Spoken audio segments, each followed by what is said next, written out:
সর্বপ্রথম যে আয়োজনটি রাখছি, এই যে দেখেন হাসিনা আমাদের উত্তরাতে ফিরে এসেছে। বাঙালিদের যে আগের একটা সংস্কৃতি ছিল, যে বাঙালিয়ানা ছিল আগে, তো আমরা চাচ্ছি সেভাবে আগের সে একটা ভাইবে আমরা ফিরে যেতে। কালকে আসলে আমরা সবাইকে বলেছি যে পান্তা ইলিশ না, বরঞ্চ এটা হচ্ছে যে আমরা বলছি পান্তা আলু ভর্তা। গ্রাম বাংলার আয়োজন যেমন হয় আমাদের উত্তরাতে সেই আয়োজনটি হবে। মেলা নিয়ে যদি আমরা বলি সেক্ষেত্রে হলো গিয়ে জেআরএ এবং ফ্যাসিবাদ বিরোধী ছাত্র জনতা আমাদের উদ্যোগী হলো গিয়ে উত্তরার একটি কেন্দ্রীয় একটি বৈশাখী উৎসরণ আমরা যেটা প্ল্যান করছি, এবং উত্তরার যেই বাঙালিদের যে আগের একটা সংস্কৃতি ছিল, যে বাঙালিয়ানা ছিল আগে, তো আমরা চাচ্ছি সেভাবে আগের সে একটা ভাইবে আমরা ফিরে যেতে। ইভেন্ট বলতে শুরুতে আমাদের যেটা থাকছে সেটা হলো সকালে আমাদের হলো গিয়ে পান্তা এবং হলো ভর্তা, অর্থাৎ ভর্তা ভাত থাকছে সবার জন্য, ফ্রি থাকছে। এবং এর পরবর্তীতে থাকছে হলো গিয়ে লুঙ্গি এবং শাড়ি র্যালি হবে আমাদের। এবং এর পরবর্তীতে হলো গিয়ে স্টল আছে, এখানে মেলা হবে। সকল বয়সী এবং সবাই যেন এসে এখানে আনন্দ উদযাপন করতে পারে, সবাই যার যার মতো করে উদযাপন করতে পারে। এবং বৈশাখীকে মানে তারা যেন সেই বাঙালি সংস্কৃতি যেভাবে ছিল সবাই উদযাপন করতে একসাথে পরিবার সহকারে এসে, তো আমরা চাচ্ছি ওই কালচারটা, ওই সংস্কৃতি আবার আমাদের সবার মাঝে ফিরে আসুক। জুলাইয়ের একটা বড় দাবি হচ্ছে উত্তরার স্বাতন্ত্রিকতা। এটার কারণ হচ্ছে যে আপনারা জানেন যে জুলাই উত্তরা একটা বড় ভূমিকা রেখেছিল। যেহেতু দেশ রিফর্ম হচ্ছে, আমরা মনে করি সব জায়গাতে একটা রিফরমেশন দরকার, আমাদের উৎসবগুলোতেও নতুন ধাঁচের উৎসব হওয়া দরকার।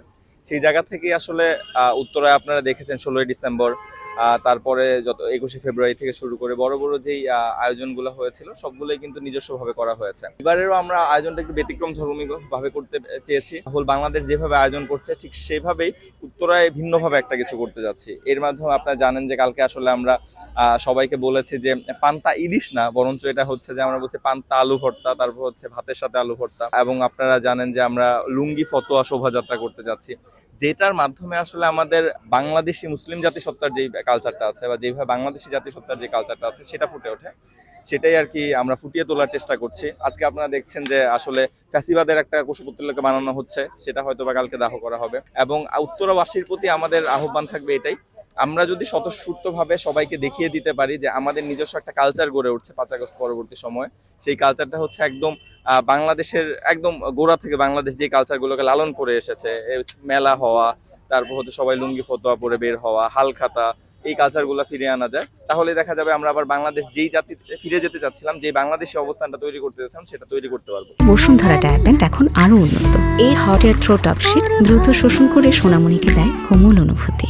সকলের প্রতি আহ্বান থাকবে এবং উদারত আহ্বান থাকবে, সবাই কালকে আসুন, সবাই কালকে বাংলাদেশি স্বাদ যেটা সেই স্বাদে সেজে আসুন, এবং আসুন একত্রে আমরা আমাদের বছরের বাংলাদেশের মানে নববর্ষটাকে নতুনভাবে সুন্দরভাবে আয়োজন করি। চারুকলাতে একটা ফেস্টিভ্যালের প্রতিকৃতি করা হয়েছিল, তো ওটা যখন পুড়িয়ে ফেলেছে, তো ওটা আমরা প্রতিবাদ স্বরূপ আমরা উত্তরা থেকে একটা ফেস্টিভ্যালের প্রতিকৃতি করবো বলে ঘোষণা দিই জুলাই রেভলিউশনের মাধ্যমে। ঘোষণাটা দেওয়ার পরই আমরা এটার কাজ শুরু করি, কিন্তু আমাদের হাতে খুবই অল্প সময় ছিল, কারণ এত অল্প সময় একটা প্রতিকৃতি আসলে করা যায় না।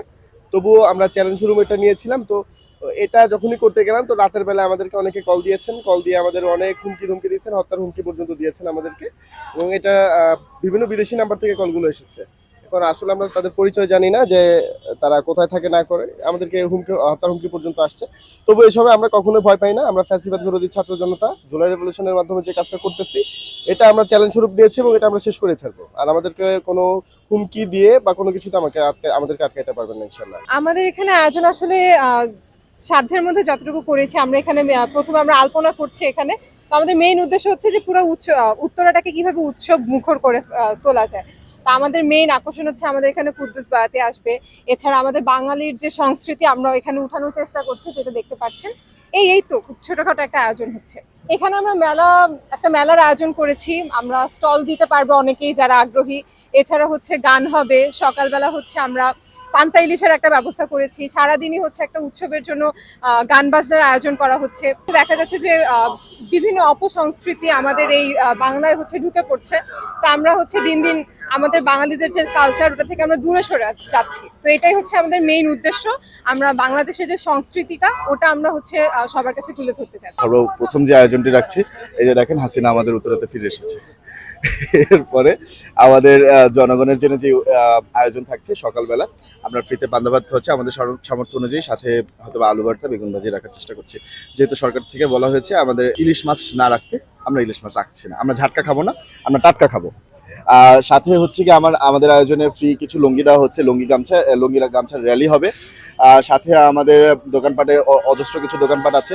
মালয়েশিয়া থেকে আমাদের এক ভাই এসেছে, সেও একটি মকটেলের শপ দিবে এবং আমরা অন্যরকম কিছু মকটেলও সেখানে খাইতে পারবো। এবং আইসক্রিমের দোকান, ফুচকার দোকান, আমাদের নাগরদোলা, গ্রাম বাংলার আয়োজন যেমন হয় আমাদের উত্তরাতে সেই আয়োজনটি হবে। এবং মঞ্চমাটাতে আমাদের আসছেন কুদ্দুস বয়াতি স্যার। সে আসলে তো আসলে কথাই থাকে না যে আমাদের সাংস্কৃতিক অনুষ্ঠানটি কেমন হতে পারে। সবচেয়ে বড় কথা হচ্ছে উত্তরায় এমন কোনো এতদিনে এত সুন্দর এবং আয়োজন সম্পূর্ণ প্রোগ্রাম কখনো হয়নি। উত্তরা নতুন একটি প্রোগ্রাম দেখবেন।